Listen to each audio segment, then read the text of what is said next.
Shalom saudaraku, selamat berjumpa lagi dalam renungan pengharapan baru dari channel Terang Jalanku. Senang rasanya kalau pada kesempatan ini kita dapat bertemu kembali dalam renungan ini. Namun sebelum kita mendengarkan kebenaran firman Tuhan ini, mari kita berdoa terlebih dahulu. Bapa kami yang di surga, kami bersyukur atas kasih setiamu yang baru setiap hari. Saat ini kami bersekutu untuk merenungkan firman-Mu yang hidup. Bukalah hati dan pikiran kami, agar kami dapat memahami bahaya menyembunyikan dosa dan pentingnya pengakuan di hadapan-Mu. Kiranya Roh Kudus-Mu menuntun kami. Ampunilah segala kekurangan kami. Terima kasih Tuhan. Dalam nama Tuhan Yesus Kristus kami berdoa. Haleluya. Amin. Saudaraku yang terkasih, coba kita jujur pada diri kita sendiri. Apakah saat ini ada pintu rahasia di dalam hati kita? Sebuah ruang yang tersembunyi, yang menyimpan sesuatu yang kita harapkan tidak ada orang yang tahu. Bahkan Tuhan juga tidak tahu. Itu harapan kita. Kita mungkin menyamarkan rasa bersalah itu dengan senyum manis, dengan kesibukan kita, atau bahkan kegiatan pelayanan kita. Kita berpikir selama kita bisa menyembunyikan pelanggaran, maka masalah akan selesai. Tetapi benarkah demikian? Firman Tuhan mengingatkan kita tentang sebuah kebenaran yang tegas dan tidak terhindarkan. Konsekuensi dari menyembunyikan dosa sangatlah nyata, yaitu kita tidak beruntung. Keberuntungan yang hilang ini bukan hanya soal materi, tetapi hilangnya rasa damai sejahtera, hilangnya keintiman kita dengan Tuhan, dan hilangnya kekuatan sejati untuk dapat menjalani hidup dalam penyertaan Tuhan. Kita ini menanggung beban ganda saat menyembunyikan dosa, yaitu beban dosa itu sendiri dan beban upaya untuk menutupi dosa itu. Mari kita selidiki lebih dalam. Mengapa menyembunyikan dosa akan membuat kita menjadi rugi? Dan bagaimana cara kita melangkah keluar dari bayang-bayang penyesalan menuju belas kasih dan pengampunan dari Tuhan? Mari kita buka firman Tuhan dan kita baca di dalam Amsal pasal 28 ayat 13. Siapa menyembunyikan pelanggarannya tidak akan beruntung, tetapi siapa mengakuinya dan meninggalkannya akan disayangi. Saudaraku, mari kita jujur pada diri kita sendiri. Siapa di antara kita yang tidak pernah melakukan kesalahan atau tidak pernah melakukan pelanggaran? Setiap orang pasti pernah melakukannya. Dosa, entah itu kebohongan kecil, soal iri hati, atau juga kegagalan kita menepati janji yang sudah kita ucapkan, adalah bagian dari pengalaman hidup setiap manusia yang jatuh. Masalahnya, reaksi pertama kita terhadap dosa itu seringkali adalah menyembunyikannya. Kita mencoba menutupinya dengan berbagai macam alasan. Kita seolah-olah menumpuknya di bawah karpet kehidupan kita. Atau bahkan kita membangun suatu tembok pertahanan di dalam hati kita untuk menyimpan dosa itu rapat-rapat. Kita takut akan penilaian orang lain. Kita takut akan konsekuensi dari dosa itu. Atau bahkan kita takut akan pandangan Allah kepada kita. Tapi sejujurnya, mungkin menyembunyikan dari manusia bisa dilakukan. tetapi menyembunyikan dari Tuhan, sungguh hal yang mustahil. Karena Tuhan pasti tahu serapat apapun kita menyembunyikan dosa ini. Banyak orang memakai berbagai macam topeng kehidupan, berharap tidak ada yang tahu apa yang sebenarnya terjadi di balik senyumnya yang manis itu. Namun Amsal pasal 28 ayat 13 hari ini memberikan kita suatu peringatan yang sangat tajam dan sebuah janji yang sangat indah. Peringatannya adalah, siapa menyembunyikan pelanggarannya tidak akan beruntung. Itu adalah peringatannya. Apa artinya sebenarnya tidak akan beruntung? Sebagian terjemahan yang lain berkata tidak akan berhasil, tidak akan makmur. Dalam konteks menyembunyikan dosa. Resiko di dalam kita menyembunyikan dosa adalah, yang pertama, keberuntungan spiritual yang hilang. Keberuntungan sejati bagi orang percaya bukanlah kekayaan materi semata, melainkan juga damai sejahtera yang dari Allah. Dosa yang disembunyikan ibarat suatu ganjalan yang menghalangi aliran-aliran berkat dan juga komunikasi kita dengan Sang Pencipta. Pemazmur berkata di dalam Mazmur 66 ayat 18, jika aku menyembunyikan kejahatan dalam hatiku, niscaya Tuhan tidak mau mendengar. Ketika hubungan kita dengan sumber berkat yaitu Tuhan menjadi terputus karena berbagai macam kebohongan yang kita pelihara atau kita sembunyikan, bagaimana mungkin kita ini bisa menjalani hidup dan kita merasa beruntung atau berbahagia? Yang kedua, keberuntungan emosional yang terenggut. Menyembunyikan dosa membutuhkan suatu energi yang luar biasa. Itu menciptakan kecemasan dalam hidup kita, menciptakan rasa bersalah yang terus-menerus akan menggerogoti hati kita, dan kekuatan kita akhirnya akan lemah dan suatu saat pasti akan terbongkar. Kita hidup dalam bayangan. Kemudian kita selalu berjaga-jaga, waspada, menutupi dosa itu. Khawatir bahwa kebenaran apa yang kita sembunyikan itu menjadi terungkap. Hal ini membuat kita menjadi tertekan, lelah secara batin, dan juga merasa kesepian.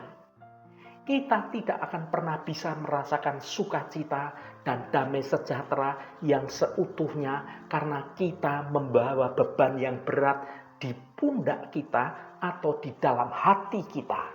Kita mungkin tetap bisa tersenyum, tetapi di dalam hidup kita ini tidak beruntung. Yang ketiga, keberuntungan hubungan yang rusak. Dosa yang tersembunyi cenderung merusak hidup kita. Iya, dosa yang kita sembunyikan itu bisa meledak kapan saja, menghancurkan kepercayaan, baik itu dalam pernikahan, dalam persahabatan, atau bahkan di tempat kita bekerja. Selain itu, orang yang menyembunyikan dosa seringkali dia menjadi defensif, mudah marah, mudah tersinggung, dan dia menyendiri, menarik diri dari pergaulan. Dinding yang ia bangun untuk menyembunyikan dosanya itu juga mengisolasi dirinya dari kasih dan juga dari dukungan orang lain. Ia tidak beruntung dalam hal mendapatkan keintiman dan penerimaan yang sejati.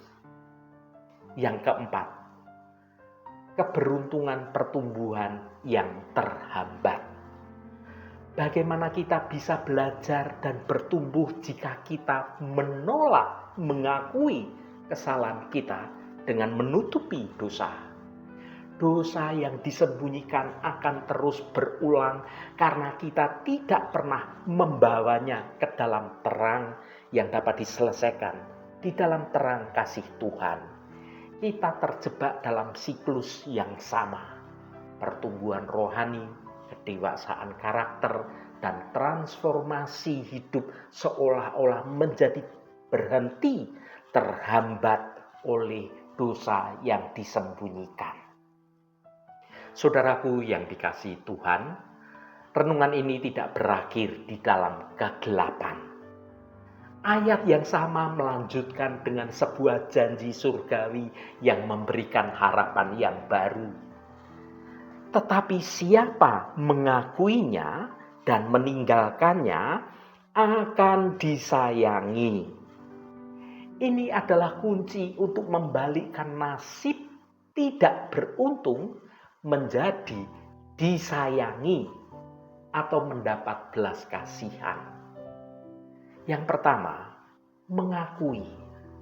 Ada suatu pengakuan. Ini bukan sekedar bergumam, tetapi suatu tindakan yang jujur, tindakan yang tulus untuk menemani dosa itu dan mengungkapkannya di hadapan Allah. Dan jika perlu juga diungkapkan pada orang yang kita sakiti karena dosa yang kita lakukan itu. Pengakuan adalah suatu tindakan yang dapat melepaskan berbagai macam beban dan kita berhenti membela diri karena sudah kita ungkapkan. Itu adalah langkah berani yang membuka pintu kasih karunia Tuhan mengalir masuk dalam hidup kita. Yang kedua, meninggalkannya. Dalam hal ini berbicara tentang pertobatan. Pengakuan harus diikuti dengan pertobatan yang sungguh-sungguh, yaitu membalikkan arah dari jalan hidup kita. Kita berbalik pada hadirat Tuhan. Bukan hanya menyesali dosanya, tetapi kita bertekad dengan bantuan Roh Kudus untuk tidak melakukannya lagi. Ini adalah proses yang mudah diucapkan, tetapi tidak mudah untuk dilakukan. Tetapi kita harus melakukannya karena kita perlu hidup kita ini ada perubahan yang sejati. Ketika kita mampu melakukan ini dengan pertolongan Roh Kudus, janji yang kita terima adalah akan disayangi. Kita akan menerima kasih karunia yang dari Tuhan yang dapat menghapus segala hukuman. Kita menerima pengampunan yang memulihkan hubungan kita, baik dengan sesama dan yang terutama dengan Tuhan. Dan ada belas kasihan yang menyertai di dalam usaha kita untuk hidup dalam kebenaran Tuhan. Inilah keberuntungan sejati, memiliki damai dengan Allah, dibersihkan dari rasa bersalah dan menikmati suatu hubungan yang dekat dengan Allah Sang Pencipta hidup kita, yaitu Allah Bapa kita. Saudaraku yang diberkati Tuhan, apakah saat ini Anda sedang menyembunyikan ganjalan di hati Anda? Ingatlah, menyembunyikannya tidak akan membuat Anda menjadi beruntung. Itu hanya akan membawa Anda lebih jauh lagi ke dalam kegelapan.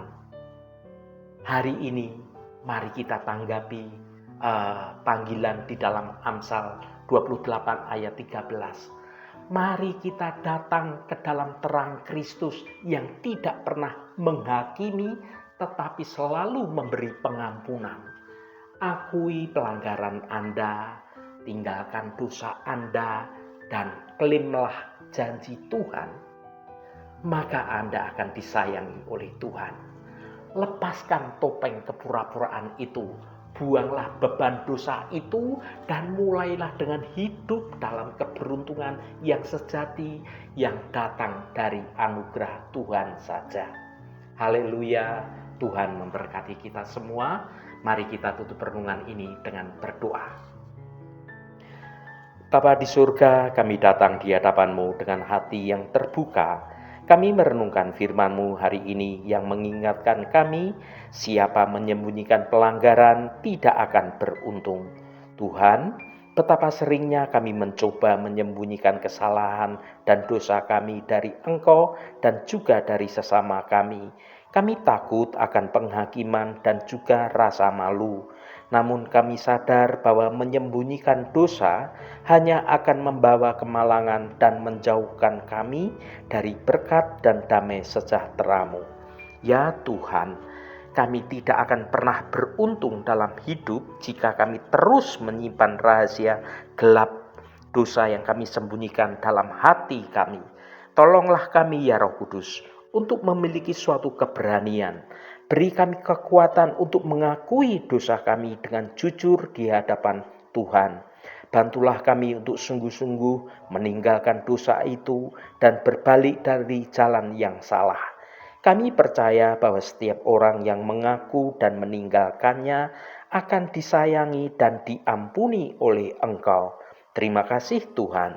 Segala hormat, pujian, dan ucapan syukur hanya bagi Engkau Allah yang kudus. Saudaraku, bukalah hatimu dan tengadahkan tanganmu. Terimalah berkat Tuhan. Tuhan memberkati engkau dan melindungi engkau. Tuhan menyinari engkau dengan wajah-Nya dan memberikan kasih karunia. Tuhan menghadapkan wajah-Nya kepadamu dan memberikan damai sejahtera. Berkat anugerah dari Bapa Surgawi, cinta kasih karunia dari Tuhan Yesus Kristus, dalam persekutuan dan penghiburan Roh Kudus, menyertai kita semua sekarang ini dan sampai selama-lamanya. Dalam berkat Tuhan Yesus Kristus, haleluya, amin. Puji Tuhan saudaraku semua, biarlah melalui renungan pengharapan baru dari channel Terang Jalanku ini dapat membangun kehidupan rohani kita terus bertumbuh di dalam kebenaran Tuhan.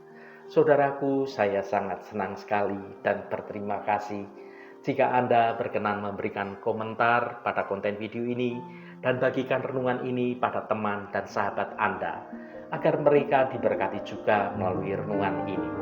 Terima kasih saudaraku, sampai bertemu kembali. Shalom, Tuhan memberkati.